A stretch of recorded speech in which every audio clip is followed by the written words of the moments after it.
I thought it was gonna be helpful and find the banana pepper seeds that we were gonna talk about today, but it turns out these banana peppers they didn't come in their original seed packets also. That's my coffee. That means it's ready. I wanna know why it is that when I go to film a video for y'all that my neighbors think it's the best time of day to mow their lawn. I think they're done. It sounds quite quiet outside. Let's cross our fingers. Oh yeah. Just the beautiful sound of cicadas now. So Caleb and I actually went on a 25-mile bike ride this morning, which I never thought I would do in my life. But we definitely enjoyed getting out while it was still a little brisk after the big old storm that we had last night. I am grateful to be home, to have my second round of coffee. What I'm more excited about is our first banana pepper harvest. Look at these guys, man, they are just starting to go. Look at that. I might as well just name this moth because I think it's in my garden every single day, laying its little cabbage worms. All right, so I have an experiment going on here, and if you're new here, let me fill you in. At the beginning of this gardening season, I posted a video on Instagram about topping peppers. Now, topping peppers is essentially when you have about 4 or 5 levels of leaves developed on your seedling or on your plant. You go ahead and you just pinch the top of the pepper plant right where it's starting to naturally split. The most interesting thing is I had a handful of people saying, no, don't do that. You're gonna ruin your plant. It'll naturally produce. And then I had another handful of people saying, yeah, I top my pepper plants every year and I get a large harvest from them. So we're kind of doing an experiment here, unofficially, officially. And I have about 10 different banana pepper plants planted. Okay, so I'm gonna show y'all, I have 4 plants that were not topped and I have 4 plants that were topped. Now, you can actually see right where I topped these plants. Do you see that stem right there that seems to have been broken off and dried off? Well, that is naturally where the plant was beginning to split. Right here, this one's a little higher right there by my thumb, as well as back here, it's up here, right there, is right there. So about the same place where my naturally growing peppers have split. Now I do have probably closer to 10 or 12 different banana pepper plants in here. However, I only have 4 plants that I topped. And so to keep things equal and fair and to keep the variables as even as I can, I actually took some twine and tied it around loosely at the base of the naturally growing pepper plants. And I made this little chart. Again, another unofficial way to track data from my garden. So we're gonna go ahead and record the date that they are harvested, which obviously the naturally growing banana peppers are probably going to put off a lot sooner because the plant wasn't being manipulated with how many I picked. And then we're going to also measure the weight. So again, my first observation that I see here is the topped pepper plants are automatically bushier because peppers are in the nightshade family, very similar to tomatoes that are also in the nightshade family. And they will grow from what is called their armpits, is what the term has been coined from many gardeners. And what that means is that between the main stem, which was this guy right here, actually, let me show you on this one. So between the main stem, which is this guy right here, and one of the offshoots of a leaf is another growth right here in the middle. And this is what we call on a tomato plant a sucker. Well, in the pepper plants, they also have leaves and stems that will grow out of the armpit, which is essentially what you are encouraging on your topped pepper plants, because on a naturally growing pepper plant, as you can see here, here's the main stem, right? All the way up until the natural split of a pepper plant, there is actually no fruit being produced in the armpits. Now you can see some growth happening here, absolutely, but look at that growth compared to the growth that we see happening here. These were all planted at the same time, same variety.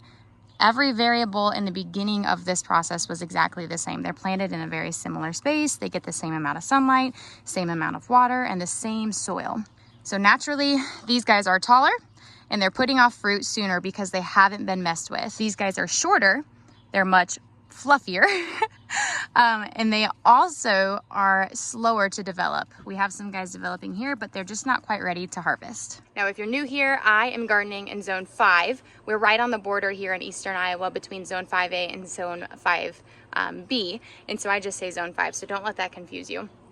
But it is currently the end of July. I got a late start to my garden just because we're in the middle of a home renovation. So all of this is going to be tracked essentially through the entire month of August, maybe up until September. But we're starting right now. It is currently July 29th, and we have our first banana pepper harvest to start recording. So this variety, I actually have no idea what it is. I got these seeds for free from my friend Summer. She doesn't plant seeds that have passed expiration dates. I will say, oops, I almost made my first oopsie in this experiment. I just harvested the peppers from a plant that I am not using in this data for because I have 6 naturally growing plants and I'm only using 4. So I'm gonna set these peppers to the side and harvest the ones from the ones that we are recording. So seed packets that have dates on them, legally, they all have to have dates. And that is because that keeps any seed producers or seed farmers from selling you old seeds, because the older a seed gets, the less germination rate, which means the less likely you are to get a seed from that seed packet. The expiration dates are usually within the year, and seeds are good for much longer than that. So it's just if you're willing to take a risk or not, and my friend Summer wasn't, and I'm okay with that because this is what I got from free seeds. So it looks like these are the 2 that we are recording today. So I'm gonna go ahead and take my pen. These are from the naturally growing pepper plants. Today's date is July 29th, 2024. I picked 2 and we're about to go inside and weigh them. So you might notice that this garden bed is actually full of tomato and basil that I have had sitting in this little pot, right over here. I've probably got like 50 seeds in there that I just threw in there and they grew. I've been trimming it back, using it, drying it, doing whatever I can. But you know, basil and tomatoes are great companion plants. So the first 6 tomato plants in this bed, which by the way, our cattle panel, which is way over there, one of the 16 footers over there, will be going directly down this bed. This bed is 14 feet, so we'll need to trim 2 feet off of, maybe 3 feet off of the ends, but we also need to go get some T-posts because previously for our arches here, we've just been using U-posts because we didn't really necessarily need T-posts and we saved the money there. But in this bed, the trellises are going to be standing straight up, which means we need a little more support than a 3-foot U-post would naturally give us. If you didn't know this about me, I love to bargain shop. I love thrifting. I love finding great deals and buying everything I can secondhand or on clearance, which also means I love going to box stores and garden centers in the later summer and early fall to find the plants that are usually like 75 to 90% off. And getting them planted, because most times, especially with perennials, it's better to transplant them in the fall than it is in the middle of summer because it's less hot and the plant has to work less hard to get established again. So I got these tomato plants, which there are 12 tomato plants here from Menards, one of our local box stores, and 3 that I started that have just casually been sitting up in a seed tray, just stunted in growth. That are part of our tomato saga. But the 12 tomato plants that I got from Menards, the first 6 are Blue Celebrity Tomato Slicers. Now this is a determinate variety, which means it is already established how many fruits they are going to grow, which also means that they will grow up the trellis, but they are going to naturally stop as soon as they put off the already determined amount of fruit. The next 6 are the tomato big boys. These big boys I've actually had before. I think I've grown them in my garden years ago, but that was before I was here on YouTube. These are an indeterminate variety, which means that they are going to continue to put off and to continue to grow until the growing conditions are just not sufficient for them anymore, which is also why I put them behind my determinate variety, because that is the south, which means the plants in the front of this bed are going to receive more sun. And if these guys ended up being taller than the next 6 behind them, that they ultimately would have been taking away some sunlight. And then the other thing that I have planted down here, couple different, are my tomato saga plants, which after looking at the foliage on these and looking at the foliage on my tomato plants that are planted right over there, which you guys can't see from here, I do believe, look at the foliage here. Do you see how spiky that is? Do you guys recall which tomato plants in my garden I thought the foliage looked really spiky? ironically, it is the Jersey Devil tomato plants. So I believe that these are what those are, which is also unfortunate because I am already growing them, but it's all right. They're definitely a meatier, more aroma-like tomato, which means I can make some more pastes and whatnot with these tomatoes. I thinned out my green stock. My legumes were kind of struggling. I was going back and forth on if I should start some fresh seeds in here, which I still might do. But in the meantime, I went ahead and put my black garbanzo beans in here, even though they were kind of struggling up in the green stock. Look at these though, guys. You see the fruit? Isn't that quite exciting? We'll see if we get anything. It is this small and it's struggling, like you can see here. And it puts off its fruit this early in its size and in its age. It means that it's probably not going to mature to its full size, and the plant is just naturally trying to reproduce, which is what all plants are doing, except we reap the harvest and take the fruit. The other thing I have planted here is my okra. So this is the Hill Country okra. What I've shown you guys in previous videos right there is the red burgundy okra, which has been a much better plant compared to the Hill Country okra that I've been trying to grow. This I did start in the green stock, though it didn't come up probably until about 2 or 3 weeks after my red burgundy okra. However, okra is super resilient. It does grow in a lot of just poor soil conditions, which makes one of my favorite things to grow. Also, y'all, check this out. That is a sunflower. If y'all watched my multifunctional herbal video of how to dry herbs on a budget, essentially. We did harvest a bunch of these chives and they were all flopped over and they looked all poor and rugged, but look at them now, guys. This is like a week and a half, 2 weeks later, and they're already ready to be harvested again. I'm also really happy to say that my hydrangea bush is now officially not being swarmed by a bunch of flies. So I didn't get this bed shown to you guys last time because the flies are so crazy. But guys, look at how much this bed has changed since you've seen it. The Swiss chard is obnoxious, and honestly, I haven't even been eating it. I just think it's beautiful. The beets are doing really great. The kohlrabi is still definitely struggling, and I'm definitely not going to re-sow anything because it is the peak of summer. It is very hot. These are already struggling, so I'd be surprised if I actually got a good bulb on any of the plants in here. These are also a combination of a bunch of different radish seeds that I got online. And what you're seeing here is actually some dried lemongrass from up on our patio. That okra is just towering right now. It is so beautiful. Oh, I just saw a bee fly in here. Let's see if we can catch him on camera. Oh, there he goes. You do your thing, little buddy. Ah! Just not on me.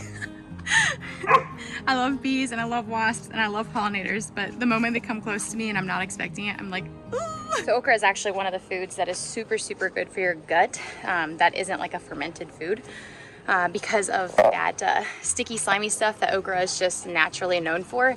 However, there are ways to cook it where if you're a texture person that it won't bug you, but personally, I will eat okra right out of the garden. I love the crunch, especially those young tender ones. They're so delicious. The other guy in this bed that I don't get to show you guys often because it's hiding are my carrots. Now, this is another experiment that I have been doing in this bed. I planted these carrots in between my trellising food as well as my okra in hopes that this environment would be cool and shaded enough that they would actually develop fruit. I'm also seeing, which this is no bueno, you guys see the aphids all over my nasturtium flowers here? There's another one. You see that?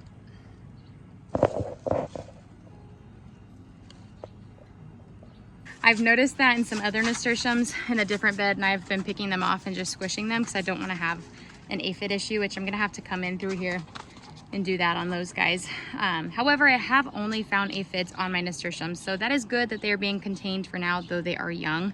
One thing that is a main indicator that you have aphids in your garden is seeing ants in your garden, specifically on your plants, because ants tend to transport aphids. I am very excited to show you guys this. Look at that melon. So this is my mini Persian cantaloupe plant. Also another plant that I got for free from my friend Summer, so I can't really tell you other than that where it's from. This thing is going crazy, y'all. It is sharing this trellis with pickling cucumbers, which I put way too many in over here, as you guys know if you've been here for a while. That's a good one right there. I'll make sure to pick him here. My idea was that these would be done and that these could take over the cattle flannel. However, that is not being the case here. The biggest trick to planting anything in small spaces, like if you're not following the square foot gardener kind of mentality, the biggest thing to remember is that you are inviting disease into your garden, because where there's a lack of airflow, there's an increase in chance of disease. And yes, that's natural. That's also going to happen to plants in square foot gardening, because typically your soil will carry a lot of disease as well as other little critters in your garden. And so sometimes it's inevitable, but a way that I avoid it in order to get more plants is keeping them pruned enough from the bottom. As you can see here, we've got several tomato plants here, but there's still enough airflow going through, so much so that we can see the other beds. Keeping the leaves off of the ground using a cover crop. Look. There's more aphids. This is what I've been doing. Pick them off, which is really unfortunate because I really love the flowers.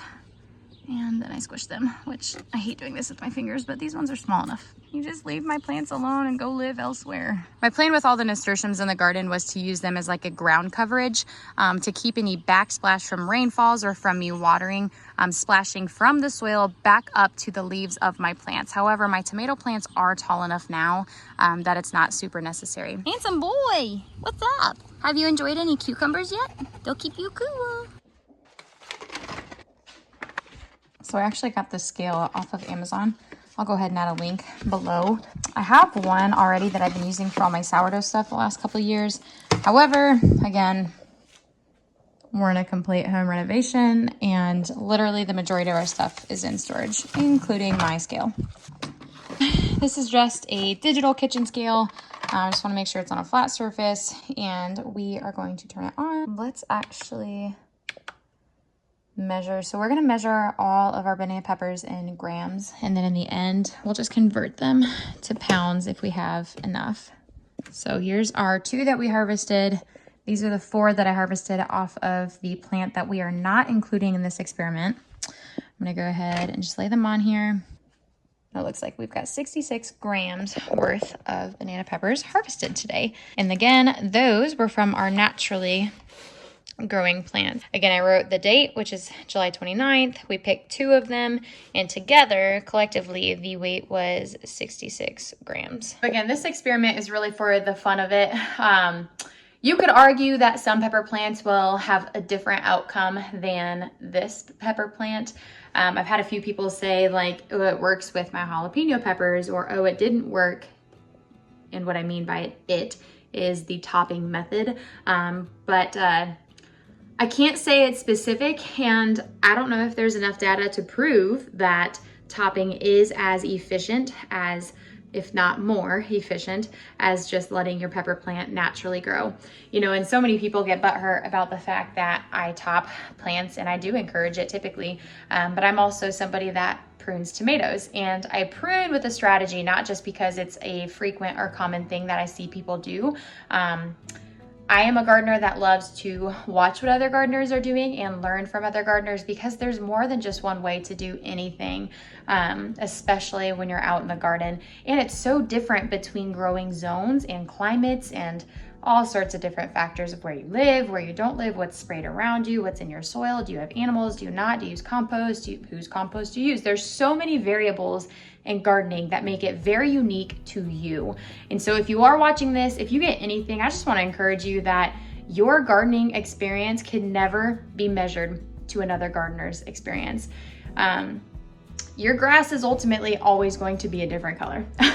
So don't be discouraged if somebody else's pepper plants or tomato plants or cabbage or whatever is doing better than yours, because ultimately you have 2 different very growing experiences, and that is the beautiful thing about being a gardener. But all of that to say, I am doing this experiment mostly so I can figure out for myself, at least for banana pepper plants and this variety specifically, is it worth topping them or is it not? Topping really doesn't take much of an effort. I mean, you go in at one point and just go snip and leave it be. But it's also an experiment that you guys get to learn, because maybe you're growing and you didn't top anything and you're not sure if you should or if you shouldn't. Well, you can learn either from my mistake or from a great choice that I made. I don't know yet. We will find out at the end of the growing season for those banana peppers. This chart is going to tell us a lot. Gardening can be just for the fun of it. Gardening can be to make an income. Gardening can be an experiment. And I've learned how to step into the zone or into the mindset of using your garden to collect data from Charles Dowding. He does a lot of that, which is why he's been such a successful gardener, because not only is he recording what does and doesn't work for future reference to refer back to, but he's teaching people around the world. He's teaching people literally across the sea, AKA me. And I had the honor of getting to sit and meet him and talk with him and ask him about, you know, using tarp and plastic in the garden and what that's like, and poison ivy and all sorts of stuff. But ultimately, the one thing I have absorbed from his knowledge is to not be afraid to collect data from your garden. Why not? Thank you guys for hanging out with me today. Stay tuned, because this little notebook is only going to collect more and more data. Until then, get outside, go get a sweat on, go grow something beautiful, and have fun. I'll see you guys in the next video. See ya.